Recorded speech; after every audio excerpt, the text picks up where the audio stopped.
की महत्वपूर्ण उपलब्धियां चाहे सबसे पहले उन्होंने स्वच्छ भारत का आह्वान किया, उसके बाद बेटी बचाओ बेटी पढ़ाओ का आह्वान किया, सुकन्या समृद्धि योजना शुरू की, गरीबों के बैंकों में खाते खुलवाने का अभियान शुरू करवाया, make in India, made in India, startup India जैसे नवाचार की, मुद्रा लोन, प्रधानमंत्री आवास, और सबसे बड़ी बात कि रक्षा क्षेत्र में हम आज़ादी से लेकर पिछले साल सारे हथियार विदेशों से आयात होते हैं। पहली बार भारत हथियार निर्यातक देश के रूप में पूरी दुनिया में अपनी पहचान बनाने का किसान सम्मान निधि हो, चाहे महिलाओं के लिए कोविड में नगद राशि हस्तांतरण करना हो, डीबीटी के माध्यम से जो पैसा भारत सरकार बंद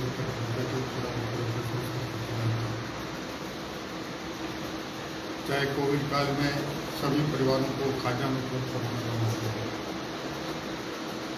ऐसा कोई क्षेत्र हो, चाहे इंफ्रास्ट्रक्चर का मामला हो, रेलवे का मामला हो, मेडिकल कॉलेज हर जिले में शुरू करवाने का मामला हो, विद्यालयों का विश्वविद्यालयों का शैक्षणिक दृष्टि से सुधार करने का मामला है, ऐसा कोई क्षेत्र नहीं है जिसमें माननीय प्रधानमंत्री जी के नेतृत्व में भारत सरकार ने नवाचार को उपलब्धियाँ अर्जित हुई। और अभी विश्व बैंक की एक ताज़ा रिपोर्ट 3 दिन पर 4 दिन पहले आई कि कितने करोड़ लोगों को पिछले 11 साल में गरीबी रेखा से बाहर निकाला। ऐसे ही राजस्थान सरकार ने राजस्थान के 5000 गाँवों को जो बीपीएल परिवार के लोग रहते हैं उनको बीपीएल से बाहर निकालने के महत्वाकांक्षी योजना है। हमारे यहाँ बैलों से खेती करने के लिए राजस्थान सरकार ने किसान को 30,000 रुपये अनुदान राशि देने का संकल्प लिया ताकि प्राकृतिक रूप से खेती की जा सके। चाहे पिछले 18 से 23 के कालखंड जितने पेपर चोरियाँ हुई, डकैतियाँ हुई, करोड़ों रुपये में बिके, उनके खिलाफ कठोर कार्रवाई करने का मामला। ऐसा कोई क्षेत्र नहीं है जिसमें भारत सरकार राजस्थान सरकार ने मिलकर काम नहीं किया। वस्तु से लंबित हमारी, जैसे पहले ARCP कहते थे, अब उसको राम सेतु के नाम से हमारी नर्मदा का जल भी राजस्थान में लाने का बातचीत चल रही है। यमुना जल के लिए हरियाणा से समझौता होना, और अभी माही बांध में गुजरात के हिस्से का जो पानी था वो भी राजस्थान के को हिस्से के अपने हिस्से पर हक छोड़ने के लिए गुजरात सरकार से बातचीत हुई है, रिश्तेदार के सहमत हुई। ऐसे जितनी बात ऊर्जा के क्षेत्र में राजस्थान में सबसे बड़ा सौर ऊर्जा प्लांट लगाने का मामला हो, चाहे कुसुम योजना के माध्यम से किसानों को सौर ऊर्जा पहुँचने का, ऐसे बहुत से मामले हैं जिनमें दोनों सरकारों ने मिलकर महत्वपूर्ण उपलब्धियाँ हासिल की हैं। और इसलिए पिछले 11 साल की महत्वपूर्ण उपलब्धियाँ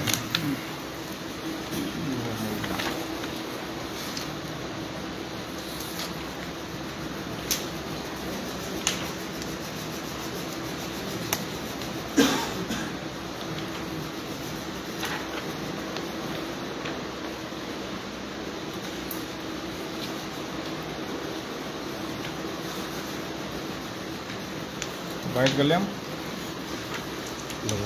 बाइट कर लें सर, बाइट कर लें, बाइट लीजिए।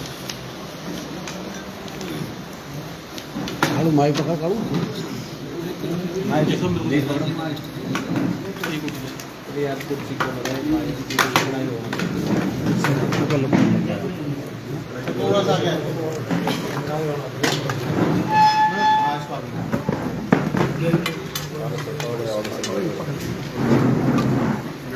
हाथ फेंक तो आपको बीच में यार नीचे कर यार नीचे कर केवल नीचे कर नीचे। देखिए 2024 से लेकर 2014 से लेकर नीचे और 2025 का जो 11 साल का कालखंड आदरणीय नरेंद्र मोदी जी के नेतृत्व में भारत सरकार का रहा है, उसमें ऐसा कोई क्षेत्र नहीं है, ऐसा कोई वर्ग नहीं है जिसके लिए भारत सरकार ने किसी न किसी प्रकार की योजना पर काम नहीं किया हो और अच्छी उपलब्धियां हासिल नहीं की। चाहे कृषि का क्षेत्र हो, सिंचाई का क्षेत्र हो, विद्युत का क्षेत्र हो, रक्षा का क्षेत्र हो, सुरक्षा का क्षेत्र हो, इंफ्रास्ट्रक्चर का क्षेत्र हो, रेलवे का क्षेत्र हो, स्वास्थ्य का क्षेत्र हो, शिक्षा का क्षेत्र हो,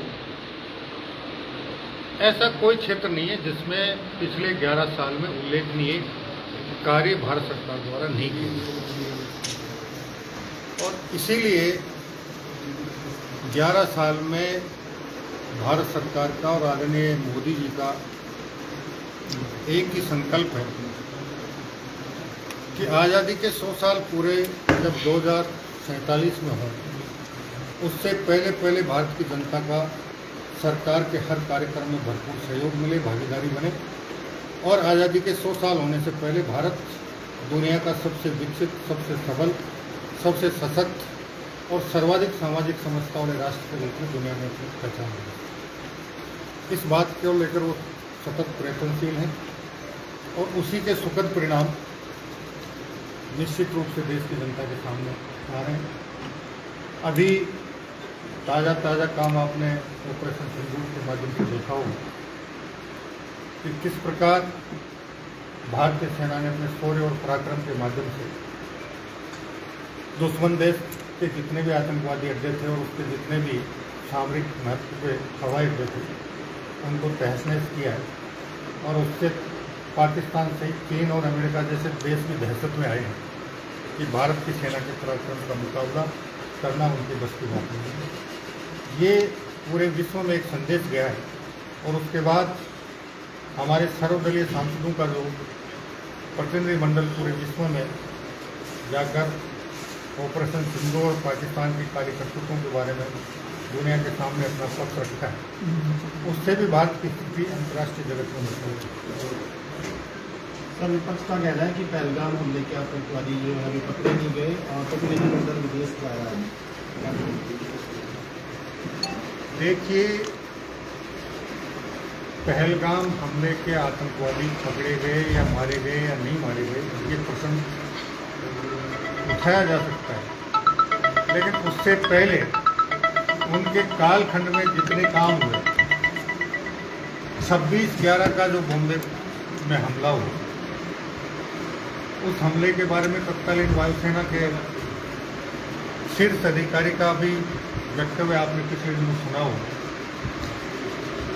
जब उस परिस्थिति में वो कुछ नहीं कर पाए और अब पहलगाम हमले के बाद पाकिस्तान के आतंकवादी अड्डों को भी तहस-नहस कर दिया और उनके सामरिक महत्व के उन ठिकानों को भी तहस-नहस कर दिया और अमेरिका भी इस बात को लेकर चिंतित है कि तुम एक यहाँ हवाई अड्डे में अमेरिका के भी हित निहित थे, वो भी पूरी तरह से तहस-नहस हो गया और उसी को लेकर अमेरिका भी चिंतित हो रहा है।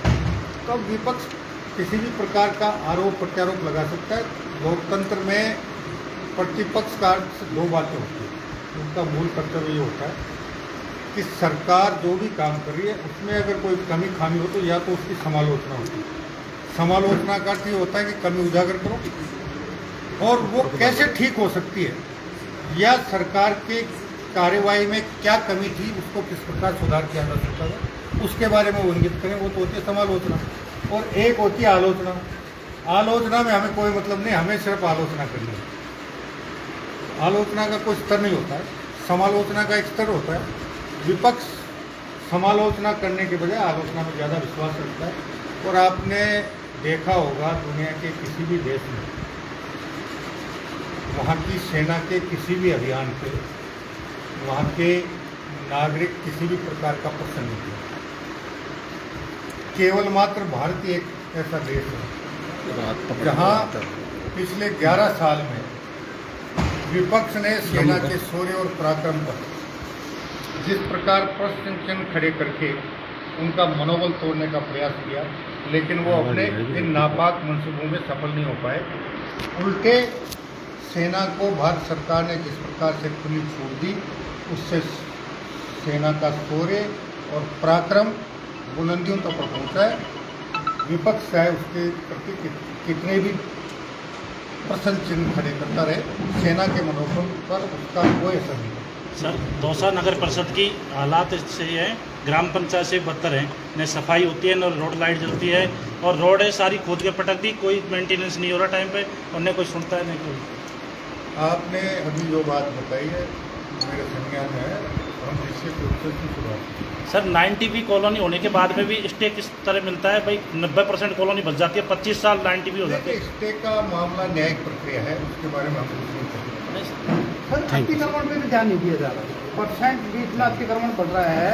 आप अतिक्रमण की एक शिकायत अभी मेरे सामने आई थी और मैंने यहाँ के अधिकारी को निर्देशित कर दिया है कि 1 सप्ताह के अंदर अंदर उसके खिलाफ कार्रवाई करके या तो उसको सील करें, और अगर पूर्णतः अवैध है तो उसको बस। नहीं, स्थिति ये हो रही है सर, आज के दोषी जिला चिकित्सालय है, उसकी बिल्डिंग नहीं बता सकते आप दूर से कहाँ है, इतना अतिक्रमण हो रहा है।